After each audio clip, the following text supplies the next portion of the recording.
Hai penonton, salam jumpa kembali ya di podcast kali ini. Mari tong bicara di Honai. Bersama saya Tanti seperti biasa ya. Kali ini akan kami hadirkan narasumber yang pastinya bisa menginspirasi Anda dan juga akan sangat bermanfaat dalam kehidupan kita sehari-hari. Dan kali ini sudah hadir ada dua sebenarnya. Tapi kita akan bagi waktu di sini. Awalnya ketua dulu, baru habis itu wakil ketua. Dan saya akan perkenalkan ketua komunitas lintas batas yang akan jadi tamu kita yang pertama kali ini. Ada Kakak Esman Soleh Kogoya. Hai Kakak Esman. Hai. Bagaimana kabarnya nih? Baik. Oke, baik pastinya ya. Sampai ke sini tuh naik apa tadi? Pakai motor. Pakai motor ya? Aman toh? Aman. Tidak ada masalah? Tidak ada. Aman saja. Ya. Ya pastinya kota kita tetap aman ya pastinya ya. Ya Kakak Esman, ketua komunitas lintas batas. Sebelum kita ke sini, Kakak bisa jelaskan kan tidak ya latar belakang Kakak dari mana dulu? Ya, terima kasih. Mungkin kalau mau bilang latar belakang saya, ya memang hidup saya memang dari awal itu sudah ya masuk di pergaulan. Ya. Pokoknya anak jalanan sudah.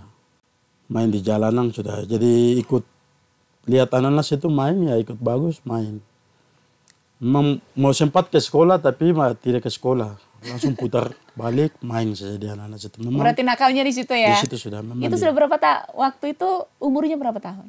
Kalau mau bilang umur tuh mungkin sudah dari 8 tahun, 9 tahun itu sudah. Sudah di jalanan Sudah ini di ceritanya. Wow. Jadi bagaimana sih kehidupan Kakak di jalanan itu? Kehidupan saya di jalanan memang waktu hari ketika saya terpengaruh dari anak-anak jalanan itu memang waktu di pasar lama.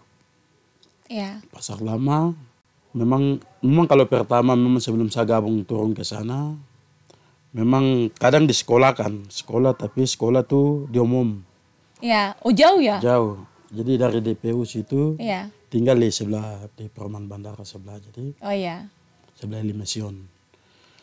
Jadi memang dari situ mau pergi ke sekolah di umum tuh memang dulu tuh lihat jauh juga tuh jalannya. Sekarang karena mobil motor banyak jalan jadi lihat dekat. Dekat. Jadi kadang memang tidak sempat ke sekolah. Oke. Orang tua suruh ke sekolah tapi memang tidak sampai ke sana, putar balik main-main langsung di pasar lama situ. Jam pulang kembali lagi ke rumah bikin macam pulang sekolah. Oh berarti menipu orang tua ini ceritanya? Iya. Waktu itu memang orang tua juga memang susah hidupnya. Iya. Masih piara juga hidup, tinggal sambil piara, biasa jaga malam tiap malam di bandara. Iya. Itu. Jadi memang sangat susah juga. Jadi kadang kami mau ke sekolah, kadang pulang juga tidak dapat jajan lah, seperti kadang tidak makan pagi begitu. Yeah. Jadi langsung turun ke jalan. Jadi main begitu jam sekolah pulang taruh pakaian begitu. Tapi memang orang tua masih mampu untuk kasih kita sekolah, tapi karena itu saja mungkin Kita jajan, terpengaruh. sarapan. Karena tidak ada ya kita terpengaruh main. Terpengaruh main. Main dengan anak-anak. Memang lebih kuat pengaruh dari orang-orang mungkin ya, Iya, dari teman-teman ya. Betul. Jadi sampai tamat sekolah? Iya, memang dari situ dikasih keluarkan. Dari SD umum dikeluarkan. Dikeluarkan sekolah. Orang tua kasih masuk di Wesama lagi. Oh berarti orang tua tidak capek ya lagi. untuk mengubah. Ya. Kasih masuk di Wesama. Iya. Iya, lanjut sekolah di Wesama situ. Keluar dari kelas 4. Keluar dari kelas 4? Iya, keluar lagi. Tidak lanjut. Itu sudah kembali, sudah main, sudah di pasar lama. Iya. Terus tutup karton di depan jalan di terminal situ, di depan, kan di depannya tempat parkir biasa becak-becak parkir. Iya. Dulu becak masih itu ya. Masih. Jadi kadang kita angkat barang, biar pegang plastik saja, kadang kita antar sampai ke misi juga dikasih 200. Wow. 200 merah. Iya.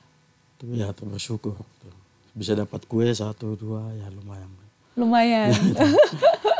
Itu sudah. Termasuk susah ya. Iya, termasuk susah. Dari situ sudah menjalan itu, sudah karena rasa jalan-jalan begini ya, kadang main di terminal sudah ada mas-mas Jawa dorang toh dulu bawa Oke. mobil-mobil DK nih. Iya. Dulu kan tidak 2, 3 begini semua DK, jadi Oh ya, ikut-ikut kenik dari situ tinggalkan sekolah. tinggalkan. Ikut-ikut mobil sampai orang tua bawa pas ikut ujian di kampung. Ikut ujian SD, selesai ikut ujian SD langsung masuk lanjut SMP. Berarti orang tua terus mendorong ini Mendorong ceritanya. terus ya. Mendorong SMP, dari SMP situ ya sama kembali lagi, tidak ingin ada trek yang kerja jembatan dulu Iya. di Maki situ. Dia ada bikin jembatan Maki, jadi trek turun saya ikut naik langsung pulang. Dari kelas 2. Orang tua pas suruh kembali lagi. Kembali lagi, saya kembali lagi. Ya. Kembali ke sana, sudah kas tinggal, sudah saya pulang langsung pulang ke sini ikut-ikut mobil sampai yang ada nih. Sampai ikut mobil, jadi sudah dari ikut mobil itu sudah mulai belajar. Bawa mobil. Iya, bawa mobil. Wow. Jadi sudah bawa mobil sampai yang sekarang ini. Sampai Iya, sekarang. Memang dari bujang sudah biasa ikut mobil ke Tolikara terus, jadi Akhirnya jadi supir jadi lah ini supir ceritanya. lagi, ya. Supir. Oke. Ini sampai di ketua komunitas lintas batas. Kak Soleh ini kenapa bisa jadi ketua ini? Ini kita pas ya kemarin mau pembentukan ketua nih, pas dari pembentukan masuk sudah di tahun politik ini. Ya. Jadi kita karena lihat ya Bapak John Tabo dengan Bapak yang sekarang gubernur, Bapak Ya. John Tabo, gubernur Papua Pegunungan, dan Bapak Wakil Wakil. gubernur.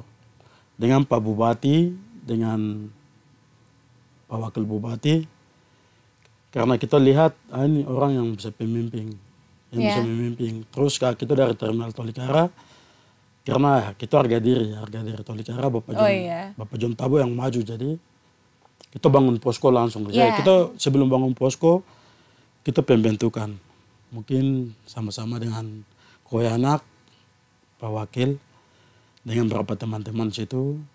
Aduh, kita bikin posko Kak, kita bilang di depan mall situ, kita kumpul semua Bang. Posko komunitas lintas batas ini.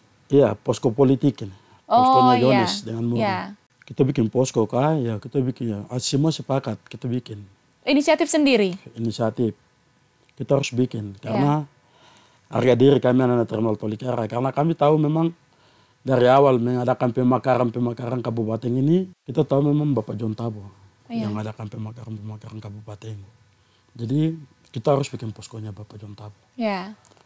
Sudah kita langsung sepakat, kita bikin langsung dari Koneka, kita langsung bikin posko lintas batas. Bikin posko lintas batas langsung. Sudah dari situ langsung pembentukan langsung kita bikin langsung komunitas lintas batas. Kakak jadi ketuanya. Iya, kita sama-sama di situ. Sebelum jadi ketua.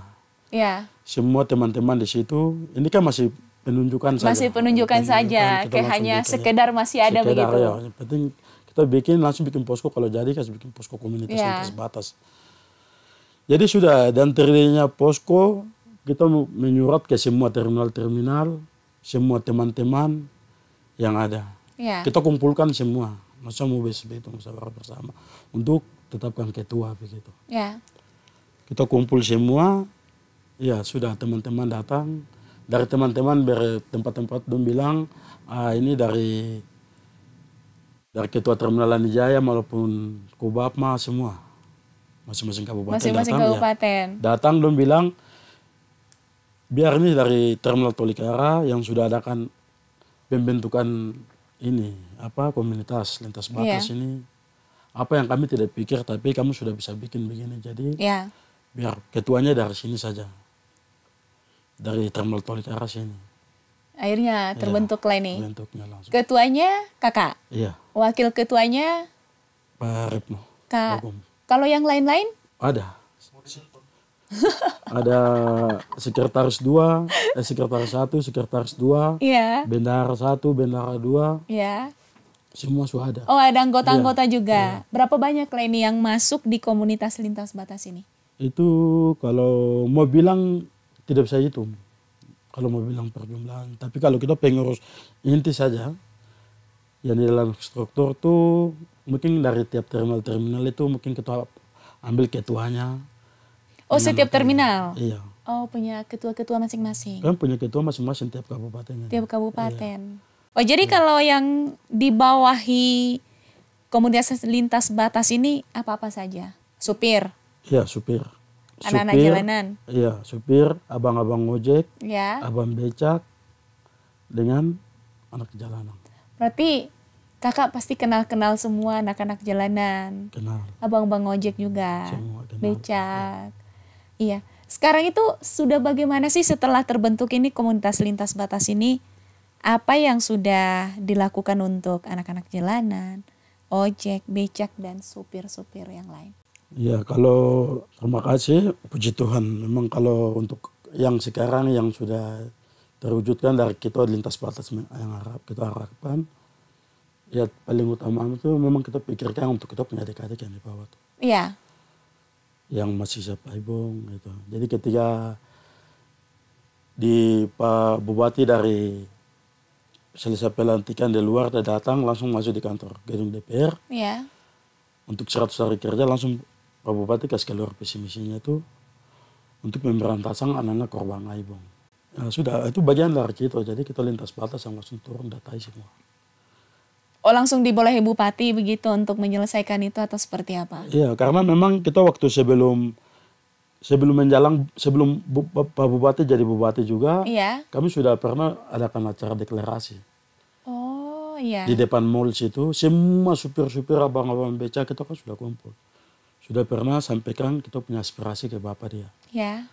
Jadi memang orang banyak juga yang memasuk untuk menangani anak-anak jalanan ini. Iya. Tapi karena kita kan bagian dari situ. Jadi ketika kita tidak lihat Bapak dia kasih keluar visi misinya untuk 100 hari kerja, 100 hari kerja pemberantasan anak-anak korban aibon, berarti bagian dari kita. Jadi yang lain masih tunggu-tunggu jawaban dari Bapak dia. Nanti ditunjuk siapa yang turun. Iya. Dia masih tunggu-tunggu di kantor sana. Kita lintas batas langsung kita turun. Turun langsung. Turun langsung. Karena di situ kita ada panggil media juga.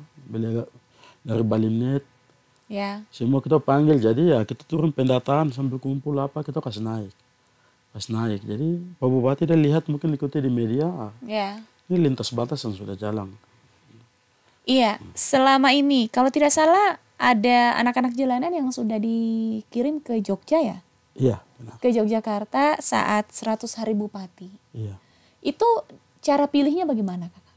Itu berapa banyak waktu itu? Kalau memilih adalah pendataan semua yang kami turun semua kita datai semua 309 anak.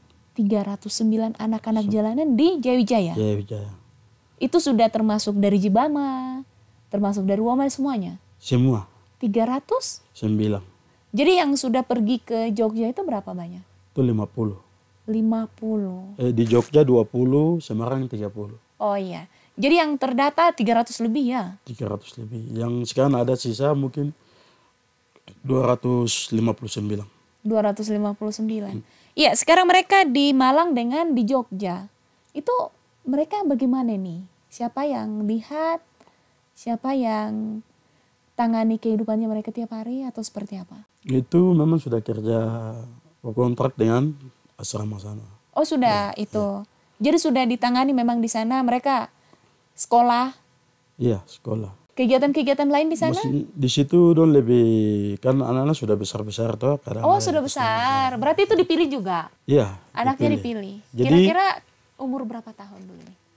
Iya, mungkin ada umur 16. Oh, berarti besar ya, 12, termasuk iya. besar. Iya.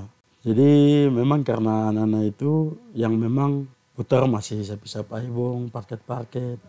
Jadi itu yang kita kirim. Jadi dong mungkin ikut pelajaran di sana, ikut pelajaran non formal toh.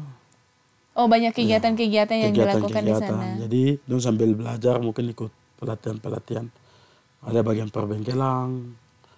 Oh iya. Berarti nanti pulang ke sini berarti bisa kerja ini ceritanya. Iya, mungkin bisa. Wow, memang. Itu yang kita harapkan untuk dorang harus pulang sudah bisa.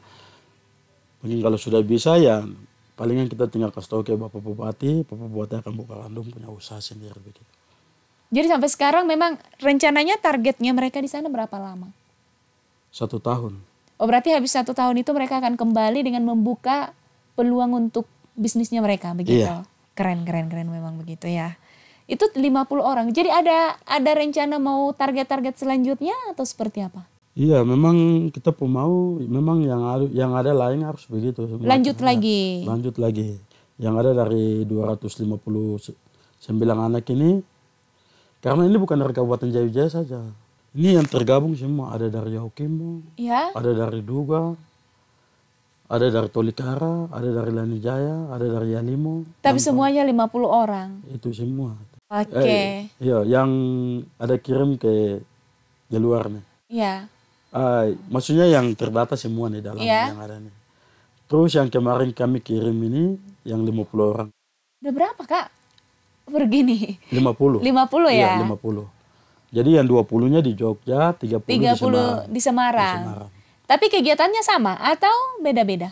Kegiatannya sama. Berarti banyak kegiatan yang dilakukan di sana dan itu juga akan menjamin mereka selama 1 tahun. Iya. Nanti bisa diganti lagi atau bagaimana? Itu udah punya tindak lanjutnya tuh yang kayaknya tidak diganti, kayaknya itu saja. Terus sisa yang dari 259 ini? 59 ini yang kami mau belum ketemu sama Pak Gubernur. Oh rencananya mau memang mereka juga perlu berangkat Harus lagi. perlu lagi diberangkatkan. Semoga bisa. Iya. Seperti yang kita harapkan ya. Ini juga akan membantu anak-anak jalanan juga. Iya. Kalau kembali mereka bisa menghidupi ataupun mencukupi kebutuhannya mereka sendiri. Oke, Kakak boleh disampaikan kepada anak-anak ini, ternyata kalau isap-isap ibon itu tidak ada manfaatnya. Silakan. Memang tidak ada manfaat. Tapi memang kalau sudah terbiasa, Ya. dia sudah memang kalau sudah tarik terus juga macam dia suka kecanduan juga, kita tidak bisa. Oh ada kecanduannya kalau itu ya pakai ibon ya. Iya, macam dia sudah terus ya, kita juga macam kas tinggal juga tidak bisa. Tidak bisa lagi. Tidak bisa. Tapi saya lihat sebenarnya barang ini juga tidak terlalu, sebenarnya bisa. Tapi semua keputusannya harus di kita sendiri. Diri kita sendiri ya. Saya kira ketika kita menghindar dari lingkungan itu, Iya. ya itu dan sendirinya kita bisa kas tinggal. Tapi kita jalan sudah ketemu teman-teman di lingkungan itu, apalagi sudah dari jauh begini, kita macam terharu lagi. Namanya pakai begitu. Itu ibon ini mereka dapat dari mana sih Kak? Ya, Ibon itu mereka dapat dari mana? beli di kios. Bukannya sudah ada larangan ya? Itu yang, ini kan anak-anak sudah jalan ini, sudah ada pelarangan. Iya. Kami sudah datai semua toko-toko yang jual, kami sudah kasih, tapi yang dari selesai kirim anak-anak ini, kamu kembali, kami lihat masih ada anak-anak. Oke. Yang sembunyi-sembunyi, juga masih pakai barang. Pakai barang itu. Itu. Tapi memang masih banyak loh Kak. Apakah itu sudah didata? Sudah Sudah didata, ya. tapi kami ada mungkin Pak Bupati masih di luar. Pak Bupati datang, kami mau ketemu sama-sama. Dengan Pak Camat lagi, kami ada Ya. bilang Pak Camat, karena ini wilayahnya Pak Camat, jadi harus kita sama-sama ketemu dengan Pak Bupati. Tindak lanjutnya ini harus apa yang kami harus Lakukan apa ya? lakukan, sampaikan ke yang penjual-penjual barang ini. Ya. Karena ada temuan berikutnya, kasih sanksinya seperti apa. Betul. Itu memang sangat penting sekali ya kalau sampai ke situ ya. Iya. Iya. Kakak Esman Soleko Goya. Sebenarnya kakak bisa berubah seperti sekarang nih. Sudah jadi ketua komunitas lintas batas di Provinsi Papua Pegunungan. Apa sih tips dari kakak supaya bisa mengubah hidup? Saya waktu pas mengubah hidup, ya mungkin ketika saya jadi supir. Ya. Jadi supir, terus mungkin ketika sudah berkeluarga, tapi masih juga begitu kadang. Ya. Tapi ya kadang kami memang bertobat betul kadang dari lihat orang konser-konser di jalan. Ya. Kadang orang konser dari situ kita ikut begini, kadang yang konser memang abang-abang yang kadang dari sudah tobat dari situ, yang dulu tukang kacau apa, tapi ketika dia naik, dia bertobat dan kesaksian itu ya itu terharu lagi. Oh iya yang KKR itu ya. KKR. Jadi ketika dari situ mungkin kita juga bisa nih, mungkin barang ini yang mempengaruhi itu untuk ini, jadi kita menghindari barang itu langsung semua. Macam minum, mabuk, kadang ini ya kita dari situ ya kita rasa Memang berarti kita juga bisa nih ketika kita tidak pakai barang ini saya juga bisa seperti orang begitu. Iya. Kakak bisa disampaikan kepada masyarakat apa sih ternyata minum-minuman, isap aibon dan segala macam itu tidak ada manfaatnya. Jadi ada tips Kak, silakan.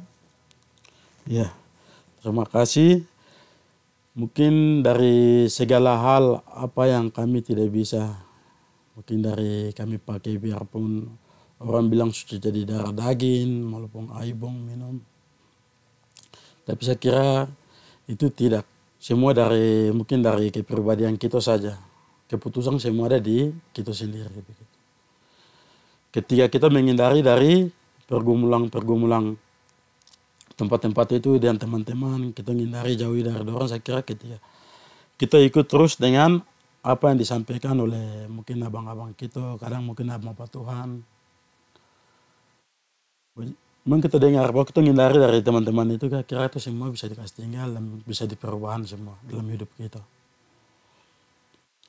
Itu yang saya alami selama kehidupan saya. Mungkin ada dulu tuh yang biasa konser-konser itu paling aktif, mungkin anak-anak dari PSBOM, abang-abang yang memang sudah kacau apa, tapi ya kita karena lihat dari situ kita terharu lagi.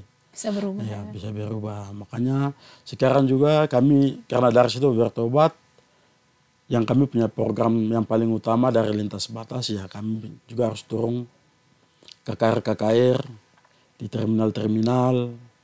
Dari situ mungkin ketika kita turun konser bisa merangkul anak-anak, bisa pertobatan buat anak-anak ada untuk punya masa depan. Iya, ada yang bisa disampaikan juga kepada anak-anak jalanan supaya mereka bisa mengurangi aibon dan juga minuman-minuman keras. Iya, itu saya kira ketika buat kami anak-anak yang ada yang masih isap aibong sekarang, tapi aibong dulu tuh kita isap aibong, tapi yang sekarang ini bukan aibong. Apa Kak? Yang sekarang ini lem kastol. Oh beda. Beda. Yang lebih parah mana ini? Yang lebih parah dulu tuh aibong itu. Oh aibon. Oh sekarang lem kastol juga. Kastol. Kastol ini yang dong pergunakan untuk dong pakai-pakai, tapi yang dong pakai, tapi lebih bahaya yang sekarang kastol ini. Yang kastol ini, iya. Boleh disampaikan Kakak, silakan. Jadi, supaya mereka menghindari itu. Jadi buat saya kira yang satu-satu jalannya untuk kita menghindari adik-adik yang sekarang ada ini, untuk dong menghindari jauh dari barangnya itu, memang sekarang banyak yang turun konser-konser, tapi masih banyak yang main-main. Yang satu-satunya tuh macam Pasar Baru, Jalan Iriang. Saya lihat mungkin yang tiap hari siang malam yang biasa parkir depan Himalaya, mungkin sekarang sudah tidak ada. Jadi ketika saya bawa anak ke sana ke sini, ada yang biasa dong lihat masih pakai barang itu, dong mungkin beli tapi dong mungkin masih sembunyi di rumput-rumput sana, saya tidak tahu. Langsung ke tempatnya ya. Kalau saya lihat memang ada di jalan besar, saya langsung tahu dong pakai kepala ambil, saya bawa barang. Jadi ketika sekarang anak-anak yang masih ada, yang memang pendataan semua dari 309 anak, tapi yang 50 itu sudah kirim. Jadi yang sisa 209 anak ini, karena dari semua kabupaten ada. Lanijaya, Tolikara, Mampramo Tengah, Yalimo, Yaukimo, Duga, semua. Jadi mungkin saya mohon untuk Bapak Gubernur, dengan Bapak Wakil Gubernur bisa bantu anak-anak itu untuk kita maksudnya jauhi seperti anak-anak 50 orang. Harus pembentukan punya karakter hidup ini tidak bisa di Wamena sini. Kalau di sini dekat dengan orang tuanya, jadi biar kita mau bikin dalam asrama tembok tinggi bagaimanapun tetap dong lompat keluar. Terus memang kalau untuk di asrama sini yang kita mau tampung berapa orang untuk asrama sini, tapi dong tolak. Dong bilang kita yang kecil-kecil saja kita mau atasi setengah mati yang dari kampung saja. Kadang ketemu dong punya keluarga, dong ke sana lari lompat pagar. Apalagi kalau mau bilang anak-anak jalanan, itu tidak mampu dong bilang. Wow. Ya, kita tidak jadi bisa kalau boleh memang mereka harus dibentuk karakternya di luar daerah. Di luar daerah. Macam yang Pak Bupati Jaya Wijaya sudah kirim 50 anak ini, mungkin saya percaya doakan kembali, doakan terbentuk betul-betul. Amin. Ya. Kakak sebelum kita tutup ini, kita akan masuk nanti dengan wakil ketua nih. Ya, ada yang bisa disampaikan kepada anak-anak jalanan, tukang ojek, becak, dan supir truk lainnya tentang apa sih selanjutnya yang dilakukan, yang harus dilakukan oleh komunitas lintas batas ini. Silakan. Ya, baik. Shalom semua teman-teman keluarga besar lintas batas dari 8 kabupaten maupun yang ada di tingkat Kabupaten Jaya, tingkat distrik. Kami dari kepengurusan komunitas lintas batas masih terus menyuarai ketertiban terminal, ketertiban pangkalan-pangkalan ojek, abang-abang becak, walaupun terus untuk anak-anak jalanan. Kami masih menyuarakan ke dalam. Kalau untuk Pak Bupati memang dia sudah respon. Pak Bupati bilang nanti saya akan mungkin tidak apa, tapi saya akan nanti sama-sama nanti akan lihat adik-adik dari lintas batas di tahun 2026. Tapi kalau untuk hari yang sekarang yang dari awal sampai datang ini, kami dari lintas batas izin Bapak Gubernur dengan Bapak Wakil Gubernur, kami mau ketemu tapi belum sempat. Kami pernah mau minta waktu dan safety dorang walaupun ini, tapi memang belum ada waktu untuk kami mau ketemu Bapak. Jadi mungkin dari kami bicara laut begini, mungkin Bapak Gubernur, Bapak Wakil Gubernur mungkin bisa datangkan kami untuk berdiskusi. Untuk berdiskusi untuk ke depan komunitas lintas batas anak-anak jalanan ada yang di Papua Pegunungan. Itu mungkin dari saya. Terus terima kasih, ada lupa lagi. Sebelum menjalankan awal ini, sebelum Bapak Gubernur dan Bapak Gubernur waktu masih belum jadi gubernur, waktu masih jalan politik, kami punya posko pernah terbakar.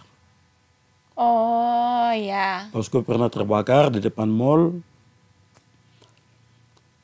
Tapi saya percaya bahwa posko itu terbakar karena ada maksud Tuhan. Karena dulu Wamena yang gelap, kita punya orang-orang tua tidak pegang senter, korek, jalan.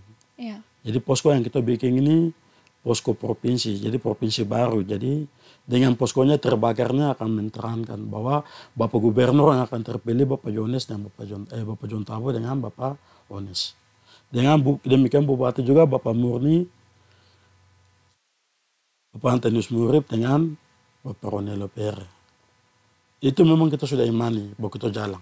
Dengan kesemangatan kita jalan tidak tanpa biaya ataupun juga dari tim relawan apa. Kita memang lintas batas ini inisiatif kita jalan sampai jalan sendiri. Yang ada. Jadi kami mohon untuk memang kalau sudah diskusinya memang Bapak Yones sudah pernah bilang, Ade, Bapak baru dengar kok punya membentukkan komunitas lintas batas ini. Ada jalan, dia kasih saya baleo besar, saya bawa langsung. Memang sampaikan ke Bapak sama saya, nanti kok punya komunitas yang saya akan perhatikan. Jadi saya percaya bahwa Bapak Yones ini, Ones Pahabol, memang saya lihat dia lebih memperhatikan untuk anak-anak yang tidak mampu. Karena yang tidak mampu dia macam mau ingin disekolahkan. Tapi yang kami sudah jalan ini mungkin Bapak belum tahu. Mungkin lewat video ini Bapak bisa panggil kita lagi. Baik. Terima kasih. Mungkin itu saja yang saya bisa dapat sampaikan. Tuhan Yesus memberkati kita semua. Terima kasih banyak Kakak Esman Soleh Kogoya sebagai Ketua Komunitas Lintas Batas. Dan kita akan berjumpa lagi ya dengan Kakak Ratno Bogum, Wakil Ketua Komunitas Lintas Batas. Dan ini juga kita masih membahas tentang Komunitas Lintas Batas Provinsi Papua Pegunungan. Namun kemungkinan besar penjelasan ataupun perhatian terlebih khusus tentang anak-anak jalanan, ojek dan juga becak serta super trek akan berbeda. Bagaimana kisahnya?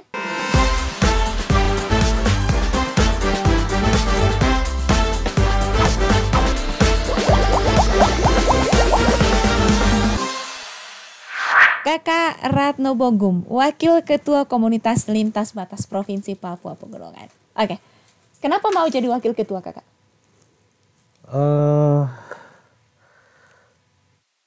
Karena terbiasa di jalanan, Ya. kemudian banyak hal yang ibarat kalau bahasa kita itu kita sudah duluan jadi anak jalanan, Ya. kemudian sekarang mungkin kita agak sedikit di tahap yang sudah tidak seperti dulu. Ya. Jadi Sebanyak tantangan untuk sekarang ya. jadi bagaimana sedikit banyak yang kita ketahui kita bagi. Ya. Jadi itulah yang membuat kita atau saya mau jadi wakil Wakil Ketua. dari Ketua Komunitas Siap. Lintas Batas ini. Oke, target utama dari komunitas ini apa sih Kak sebenarnya? Kan sudah ada nih, yang kemarin tuh sudah mengirim ada 50 anak nih ke Semarang dengan ke Jogja. Siap. Selanjutnya apa ini rencananya? Pada dasarnya sebenarnya banyak rencana dan kita berharap dari semua rencana itu ya puji Tuhan tadi sudah dijelaskan sama Pak Ketua sebagian. Ya. Kemudian untuk teman-teman kalau khusus di driver atau sopir, ojek, mungkin lebih condong itu tempat pelayanan itu menjadi Ada tempat fokus, khusus ya. menjadi fokus sasaran pemerintah agar kita lebih tertata. Ya, betul. Kemudian kenyamanan, Ya. begitu, sehingga kita tidak karena kita kan pelayanan ya. Ya. Jadi penumpang itu jadi senang begitu di tempat yang disediakan. Yang banyak. Terjamin keamanannya juga ya Kak ya? Iya, keamanannya itu yang paling Iya. utama. Oke, ini Kak, kalau Kak Ratno sendiri ya, Kak Ratno Bogum, ini tamatan apa ini Kak? SMP. SMP. Jadi wakil ketua komunitas Sorry, SMP-nya tidak tamat. Soalnya kelas 2 sudah selesai. kelas 2 SMP, itu Iya. di mana? Di Sentani. Di Sentani, oh, berarti dari Sentani dulu ini baru ke sini. Lahirnya di sini, besarnya di Sentani, baru ke sini lagi. Ke sini lagi. Oh iya, berarti sekarang tinggalnya di mana? Sekarang di Wamena. Di Wamena. Sudah menetap di Wamena ini ceritanya. sudah. Oh, sudah. Oke, target selanjutnya Kakak itu dalam kehidupan Kakak apa sih? Ya kalau untuk saya sih pribadi ya sehat badan. Sesederhana itu? Iya, Hanya itu? hanya itu saja. Oke.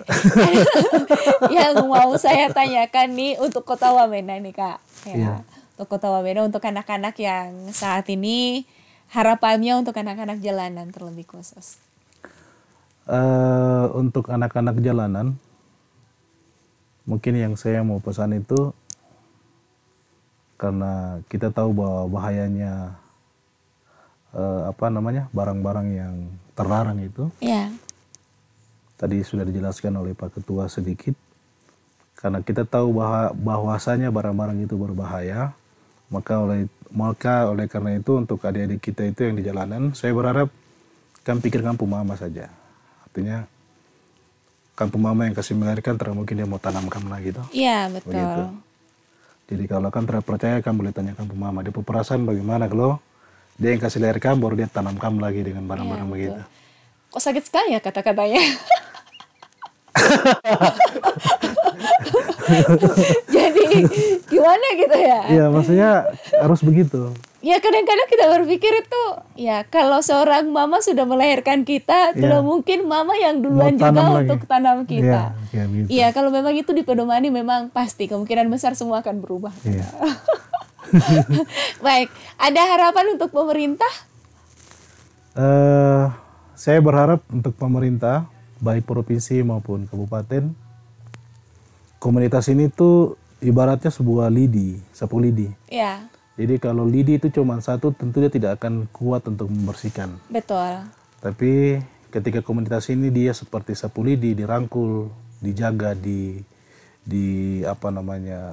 bersamaan semua, itu maka dia akan mampu untuk membersihkan gitu. Karena kita tahu bersama-sama bahwa akar permasalahan sumber daya manusia yang ada di Papua itu jatuh itu karena di jalanan. Iya, Jadi mau orang itu pintar, hebat sampai dimanapun, kalau dia kembali kemudian terminal atau anak jalanan ini masih seperti itu, maka dia akan kembali kolaborasi. Kayak hal-hal dia akan kembali lagi seperti itu. Dan bilang kayak kembali ke laptop. iya. begitu. Jadi yang harus diubah itu yang di jalanan tadi. Salah satunya dengan sekolah pengembangan pengembangan apa yang sudah dilakukan oleh Pak Bupati ini. Ya, betul. Pengembangan itu, jadi sehingga mereka belajar bagaimana mengembangkan mereka punya potensi. Ya. Sehingga kembali dari sana, pemerintah juga jangan lupa bahwa mereka kembali itu pemerintah harus safety mereka, siapkan mereka. Jangan dilepas Iya, begitu jangan dilepas saja juga ya. begitu saja supaya Percuma kayaknya kalau kita hanya ya, dilepas. benar. Kita harus memutus mata rantai yang fokus kita di jalanan ini. Iya. Begitu, karena ibarat kalau mata rantai itu anak jalanan ini macamnya dia puncak tertinggi. Betul. Jadi dia terputar tuh dia yang paling tertinggi. Ya. Begitu. Tapi kadang-kadang memang kita juga miris ya, lihat anak-anak, lihat adik-adik kita di jalanan sana hanya untuk mencari sesuap nasi. Mereka hanya datang untuk tutup itu, Ya. tutup motor ataupun mobil. Dan kadang yang memang bikin kita miris juga, dia sambil pegang ibon. Benar Habis sekali. pegang ibon, habis itu sambil tutup pakai karton. Yang akhirnya mungkin salah satunya kayak saya nih, kita jadi wow, saya juga jadi kayak tidak empati lagi gitu karena sudah ini. Oke, ini dari kakak nih sebagai wakil ketua komunitas lintas batas. Apa sih yang seharusnya dilakukan masyarakat untuk anak-anak jalanan ini kalau mereka ketemu? Apa ya? Mungkin untuk masyarakat ketika bertemu dengan adik-adik kita yang masih terlepas di jalan itu, Iya, mereka tidak untuk dimarah, iya betul. tapi bagaimana cara kita untuk menyikapi mereka dengan baik, karena sejatinya mereka itu terlantar. Ya, Jadi mereka terlantar, bukan dibuang, mereka terlantar, beda kalau dibuang. Jadi karena keterlantaran yang mereka alami, jadi ya mereka seperti itu. menjalani kerasnya hidup Iya, mungkin ya. seperti itu. Jadi untuk masyarakat yang bertemu dengan diri kita ya, kalau bisa ya nanti disampaikan nasihat, pandangan, ataupun kalau ada berkat ya terapa-apa 1.000-2.000 juga tidak akan memiskinkan kita. Betul, begitu. tidak akan merugikan juga Iya, ya. begitu. Ada lagi? Kayaknya sudah. Oke, ya closing statement Kak sebagai wakil ketua komunitas lintas batas ini, karena ternyata komunitas lintas batas ini besar. Siap. Mewadahi anak jalanan itu aja itu sudah keras loh ceritanya. Tukang ojek, becak, supir truk, yang memang hidupnya mereka di jalanan Siap. dan sangat berbahaya ya. Iya. Kehidupan yang sangat berbahaya. Iya. Ada yang bisa disampaikan Kak kepada masyarakat tentang komunitas lintas batas ini? Setidaknya mereka dukung kita lah supaya lintas batas ini semakin berkembang. Baik, untuk masyarakat Papua Pegunungan dan Kabupaten Jayawijaya, apabila mendapati teman-teman kita di komunitas lintas batas tidak sesuai dengan perkembangan atau yang disampaikan oleh Pak Ketua, itu boleh diberikan nasihat atau kita saling support dimanapun berada, karena sejatinya nasihat itu, kalau sesuatu itu dikasih nasihat baru dia tersinggung, itu berarti dia seperti obat. Yep. Karena obat itu pasti pahit. Jadi kami butuh dukungan dari masyarakat untuk mendukung setiap langkah yang dibuat oleh komunitas lintas batas agar bisa berkembang dengan baik sesuai dengan tujuan dan harapan kita semua. Begitu saja. Baik, ada lagi closing statement? Kayaknya sudah. Oh sudah. Kayaknya wakil ketua komunitas lintas batas ini kayaknya lebih enak ngejokes dah. Ini kalau ada air putihnya lagi lebih enak. Ini kan menyinggung toh. Baik. Terima kasih banyak Kakak Ratno Bogum, wakil ketua komunitas lintas batas. Walaupun singkat, kurang lebih 15 menit kita hadirkan ini ya. Dan saya yakin ini sangat bermanfaat sekali untuk kita. Dan pastinya setelah mendengarkan ketua dan juga... Boleh saya tambah kah? Boleh. Iya. Maaf, satu teman lagi nih. Jadi untuk kita punya abang-abang senior yang sudah berada di posisi terbaik sekarang. Di posisi saat ini, ingat tujuan pertama Anda ketika ada di bawah, sehingga jangan lupakan apa yang ada di bawah. Begitu. Kita butuh dukungan, saling support, saling bergandengan, karena perubahan itu bukan datang dari orang luar, orang lain. Dari kita untuk kita, dari kamu untuk kami, begitu. Itu saja. Itu saja ya. Oke, baik. Terima kasih banyak Kakak Ratno Bogum, Wakil Ketua Komunitas Lintas Batas. Penonton podcast Mari Tong Bicara di Honai, itu tadi ya, ada 2 narasumber kita kali ini, Ketua Komunitas Lintas Batas Provinsi Papua Pegunungan, ada Kakak Esman Soleh Kogoya dan juga Kakak Ratno Bogum, Wakil Ketua Komunitas Lintas Batas. Satu hal yang perlu saya ingat di sini ya, yang pastinya terlebih khusus untuk anak-anak jalanan, sebenarnya mereka tidak ingin seperti itu. Tetapi mereka ingin untuk dirangkul. Dan kita berharap komunitas lintas batas ini bisa berkembang, karena dengan mereka berkembang, maka apa tujuan dari mereka juga akan bisa merangkul anak-anak jalanan ini, tukang ojek, becak, dan supir truk. Mari kita dukung mereka, komunitas lintas batas, supaya lebih berkembang. Dan akhirnya, saya Tanti pamit undur diri. Dah.